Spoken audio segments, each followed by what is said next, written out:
నమస్కారం. Welcome to my channel. ఈ వీడియోలో ఏపీ ప్రభుత్వ ఉద్యోగులకు, పెన్షనర్లకు పెండింగ్ బిల్లుల చెల్లింపులపై తాజా సమాచారం అండి. పూర్తి వివరాలు వీడియోలో తెలుసుకుందాం. వీడియోని అయితే ఎక్కడే కానీ స్కిప్ చేయకుండా ఎండ్ వరకు చూడండి. అప్పుడే ఇన్ఫర్మేషన్ పూర్తిగా అర్థమవుతుంది. వీడియో చూస్తున్న ప్రతి ఒక్కరు వీడియోకి లైక్ చేయండి ఫ్రెండ్స్. ఈ వీడియోని తోటి ఉద్యోగ పెన్షన్ మిత్రులతో అయితే షేర్ చేయండి. కొత్తగా మన ఛానల్ చూస్తున్నారు ఇంకా సబ్స్క్రైబ్ చేసుకున్నట్లయితే వెంటనే మన ఛానల్ అయితే సబ్స్క్రైబ్ చేసుకోండి. దీని ద్వారా నేను చేసే లేటెస్ట్ వీడియోస్ అన్నీ మీ వరకు రీచ్ అవుతాయి. ఇక ఆలస్యం చేయకుండా వివరాల్లోకి అయితే వెళ్ళిపోదాము. ఏపీ ఉద్యోగులు, ఉపాధ్యాయులు, పెన్షనర్లకు తాజా సమాచారం అండి. పెండింగ్ బిల్లులు మరియు జీతాలపై అప్డేట్. ఆంధ్రప్రదేశ్ రాష్ట్ర ఉద్యోగులు, ఉపాధ్యాయులు, పెన్షనర్లకు సంబంధించి జనవరి 2025 జీతాలు మరియు పెండింగ్ బిల్లుల చెల్లింపులపై కీలక సమాచారం అందుబాటులోకి అయితే వచ్చింది. 2025 జనవరి నెల జీతాల ప్రాసెసింగ్ కోసం పలు మార్గదర్శకాలను ప్రభుత్వం విడుదల చేసింది. జీతాలు, పెండింగ్ బిల్లుల చెల్లింపులు, మెడికల్ బిల్లులు, క్రెడిట్ వంటి అంశాలపై తాజా సమాచారం ఈ విధంగా అయితే ఉంది. జనవరి 2025 జీతాల ప్రాసెసింగ్ మార్గదర్శకాలు. Service registered update. Drawing and disbursing officers DO జనవరి 1, 2025 నాటికి ఉపాధ్యాయుల అర్జిత సెలవులు అంటే ఎర్నడ్ లీవ్స్ సర్వీస్ రిజిస్టర్లో నమోదు చేయాలి. 2024 డిసెంబర్ 31 వరకు పొందిన సెలవులు మినహాయించి జనవరి 1, 2025 నాటికి బ్యాలెన్స్ని అయితే సరిచూడాలి. పేరోల్ వెబ్సైట్లో అప్డేట్. డిఓలు సెలవుల వివరాలను అనివార్యంగా అప్లోడ్ చేయాలి. ఈ ప్రక్రియ పూర్తయిన తర్వాతే జనవరి నెల జీతాల బిల్లులు ప్రాసెస్ అవుతాయి. ఇక మూడోది ఆటోమేటిక్ నవీకరణ అంటే ఆటోమేటిక్ అప్డేట్ అండి.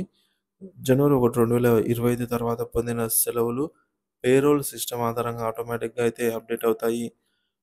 పెండింగ్ బిల్లుల తాజా సమాచారం. మెడికల్ బిల్లులు 2025 జనవరి వరకు ట్రెజరీలో పెండింగ్లో ఉన్నటువంటి మెడికల్ బిల్లులన్నీ క్రెడిట్ అయినట్టు సమాచారం. గతంలో ఉపాధ్యాయులు, పెన్షనర్లకు చూపించిన మెడికల్ బిల్లులు ఇప్పుడు ఖాతాల్లో అయితే జమ అవుతున్నాయి. అరియర్ బిల్లులు, లీవ్ ఎరియర్స్, ఇంక్రిమెంట్ ఎరియర్స్ వంటి అంశాలకు సంబంధించిన బిల్లులు జనవరి 13 నాటికి ప్రాసెసింగ్ అయ్యాయి. శాలరీ బిల్లుల ప్రాసెసింగ్ జనవరి 10 లోపు పూర్తి చేసిన వారికి అమౌంట్లు అయితే జమ అయ్యాయి.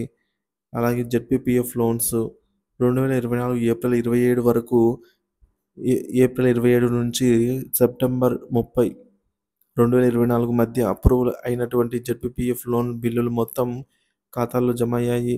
అయితే 2024 జూలై నుంచి సెప్టెంబర్ మధ్య పంపిన కొంతమంది బిల్లులు ఇంకా పెండింగ్లోనే ఉన్నాయని అయితే సమాచారము.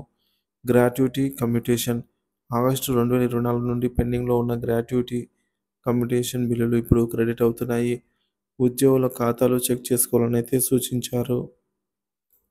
జనవరి 17న ఏపీ కేబినెట్ సమావేశం. ముఖ్యమంత్రి నారా చంద్రబాబు నాయుడు గారి అధ్యక్షతన రేపు ఉదయం 11 గంటలకు ఏపీ మంత్రివర్గ సమావేశం కానుంది. ఈ సమావేశంలో తల్లికి వందనం, ఆర్టీసీ బస్సుల్లో మహిళలకు ఉచిత ప్రయాణము, రైతు భరోసా పథకానికి సంబంధించిన చర్చలు జరగనున్నాయి. అలాగే పలు కంపెనీలకు భూముల కేటాయింపు అంశాలపై కీలక నిర్ణయాలు తీసుకునే అవకాశం ఉంది. ఉద్యోగుల అంచనాలు. పెండింగ్ బిల్లుల మొత్తం చెల్లింపులు త్వరలోనే పూర్తవుతాయనే నమ్మకంతో ఉన్నారు. మెడికల్ బిల్లుల క్లియర్ కావడం, జీతాల ప్రాసెసింగ్ గడువు ప్రకారంగా పూర్తి కావడం, గ్రాట్యుటీ కమ్యూటేషన్ అమౌంట్లు క్రెడిట్ వంటి అంశాలు ఉద్యోగుల్లో విశ్వాసాన్ని అయితే పెంచాయి. రేపు జరిగే కేబినెట్ సమావేశం తదుపరి మార్గదర్శకాలకు అయితే దారితీయనుంది. సో మొత్తంగా ప్రభుత్వం ఉద్యోగులు, ఉపాధ్యాయులు, పెన్షనర్లకు సంబంధించి పెండింగ్ బిల్లులను చెల్లించడంలో గడువులను ఖచ్చితంగా పాటిస్తోంది. రేపటి సమావేశం తర్వాత మరిన్ని అప్డేట్లు అందుబాటులోకి రానున్నాయి. సో మీరు మీ పెండింగ్ బిల్లుల వివరాల కోసం చెక్ చేసుకోవడం అయితే మర్చిపోవద్దు. సో బ్యాంక్ అకౌంట్ అయితే చెక్ చేసుకోండి. ఇది ఫ్రెండ్స్ ఇప్పటివరకు నా పెండింగ్ బిల్లుల తాజా సమాచారము. వీడియో నచ్చితే లైక్ చేయండి, షేర్ చేయండి. ఈ వీడియోపై మీ అభిప్రాయాన్ని అయితే కామెంట్ ద్వారా తెలియచేయండి. ఇలాంటి మరిన్ని వీడియోస్ కోసం మన ఛానల్ అయితే తప్పనిసరిగా లైక్ చేయండి, సబ్స్క్రైబ్ చేయండి. Thank you for watching this video.